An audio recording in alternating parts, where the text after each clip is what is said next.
Yeah. I think you know what this is leading up to, right? You guys are saying, Rick, why are you standing there holding a creature that looks like you ripped out of, or looks like something you ripped out of the belly of an alien? Well, that's today's project. So yes, this is today's project, and what this actually is a water pump off the engine. So this is the water pump and tubing that cools the engine while we're running. The only problem we have with today's project is this water pump we haven't been able to find a replacement for. But I did have an idea that I think we can get us up and running temporarily with an electric pump. So what I've done is I've gone down to the marine chandlery and looked through their electric pumps, see what they have available, and there's a couple different options, but I decided to try this one. And it's actually a live bait pump. So it's meant to run continuous, heavy duty, it pumps a lot of water, and is about 160 US, so a bit of a premium to pay, but this may actually get us running until we can get this, because this pump is over $800 and we can't even find it yet. We still have to get one, find it, get shipping, duties, taxes, everything to get it here. So that's today's project, to retrofit the old pump with a new electric pump, get us up and running, and then go from there. And as you can see, there's the opening where the pump was mounted, and that goes straight through to the main crank and the housing on the engine. So that's the only thing, is of course if we leave that open, it's going to blow oil out of there constantly, because that's drawing oil directly from the crankcase. So we need to basically disassemble the old pump, and then we're just going to put the housing back on for now until the new pump arrives, and that will effectively just stop the leak so that we can continue to run the engine without losing all of our oil. So this is the old water pump here. You can see I've already taken the inlet pipe off because that was just going to be in the way, since I've already put a new tube coming from the heat exchanger on the transmission. So there wouldn't be room to put this same tube in there, so I just removed this piece here. Oops, but I left the bolts in. Don't do that. But we got a new pump on the way, should be here in a few days, so we'll get this back on there and we'll be able to use the electric pump system for now, just to keep us mobile and charging. So that's what we're doing for now.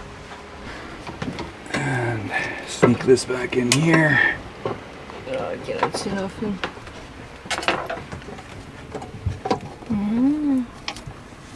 Okay, so we're back at the side of the engine. You can see the starter motor there, and there is the pump reinstalled.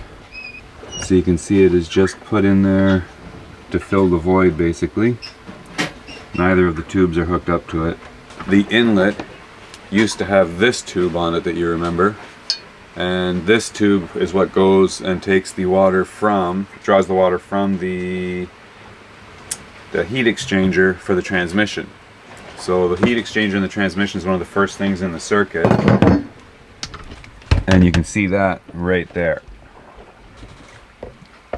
So that is the heat exchanger and the tube hooked up to it right there that I've put on as a bypass. So that tube, as you can see, just comes all the way down along here and back up and right to where the exit is for the main water pump, and it goes to the anti-siphon valve there now. And you can see there are two different sizes of tubing, but what I've done is I've taken one of these brass fittings. These are handy to have. You want to keep little parts like this and stuff on board just for emergencies like this. Because if you need to couple two pieces of tubing together that are the wrong size, or you know, one's larger and the other one is actually just big enough to fit inside, this piece of brass will actually go inside the smaller tube and act as a compression fitting. So now you put the larger fitting, the larger tube over top, and one hose clamp. Now actually the pressure all goes to this brass fitting right here, and that handles the compression so that the two don't just keep compressing and compressing and compressing, and eventually they'll just blow apart still anyway. So these are very handy to have. Always good idea to keep little spare parts like that on board.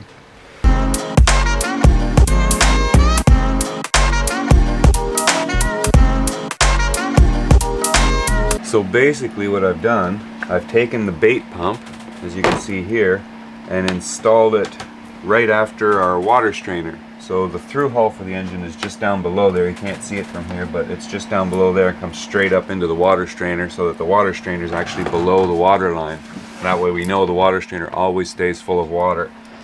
I wanted to just put the pump over on the side where the exchanger is and where the original water pump was, but of course that's a little bit above the water line, and this pump isn't capable of siphoning water from, like if it's mounted above the water line, it won't draw water up. It will pump as long as it's below the water line.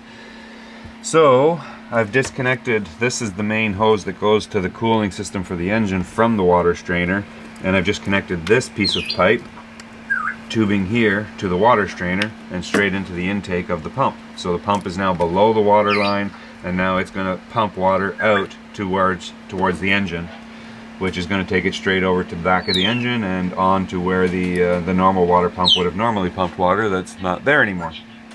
So what we do is we just have to switch this pump on and off. I've installed just a manual switch, and when I hit this switch, the pump immediately turns on and starts drawing water through the strainer and pumping it through the engine. We just don't want to do that right now because of course the engine's not running, and if we run this water through the engine, it's going to go straight into the exhaust manifold, but the engine's not running, so there's no exhaust to push it out of the boat, and it's going to come straight back into the engine, and that's exactly what we don't want.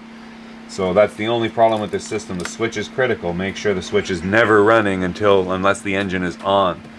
So what we have to do is turn the engine on first, and it's fine for the engine to run several minutes even without the water cooling on. There's no impeller that's going to burn out or anything. There's no water coming in, but it takes, you know, a good 5-10 minutes for the engine to heat up anyway before it really needs the external cooling system. So we just turn on the engine, let it start warming up. As soon as the engine's running, I come in, I turn on this switch, and this switch will turn on the water flow, which we should see water within a minute or two start flowing through the back, exiting at the exhaust port, just like normal. Probably won't be as much water as what we're used to with the built-in pump, but it should be enough to keep the engine running even at mid RPM. We can't run it at high RPM or we'll just overheat, but we keep it running at mid RPM, and that's enough to get at least keep us running until we can get the new pump. And we found one, we think, in St. Vincent. Just waiting to get a picture on that and verify if it's the exact same pump or not, and then we'll get that one shipped down. So hopefully that works out, but for now this will keep us running until we find out. Alright, so let's give it a try. So we've got the engine running, we turn the switch on, and we've got water, as you can see. And actually a substantial amount of water. It's working much better than I anticipated, and that is almost as much water as what it would normally pushing out with the built-in impeller. So I think we should be in pretty good shape. So with that project out of the way, it was time to head ashore for a little bit, have a little bit of fun, and do a little shopping, pick up a few supplies, because tomorrow we're getting ready to sail to Carriacou, next island north from Grenada. But for now we're going to have a little fun with the drones and enjoy our last evening in Grenada for the next little while.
some melody. Oh, yeah.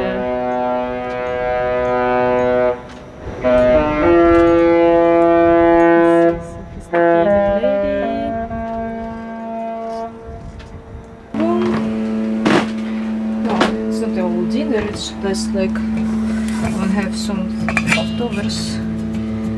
It's just one thing.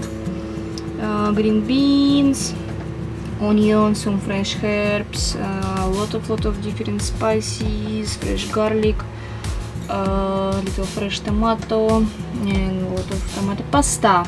Anyway, I think Rick will cook barbecue, and just I won't cut potato, cut off yellow pepper, but better have a green, but it's just this store I found only one. Here we have already yesterday evening I put some seasoning. It's Jamaica seasoning. So hot, so yummy. It's like one full day. Stay in fridge. It's chicken. Drink little wine and work little this video. This is Vimeo version. Something nice and cool. Yes, guys. Soon we start Vimeo. I guess it will first thing for Vimeo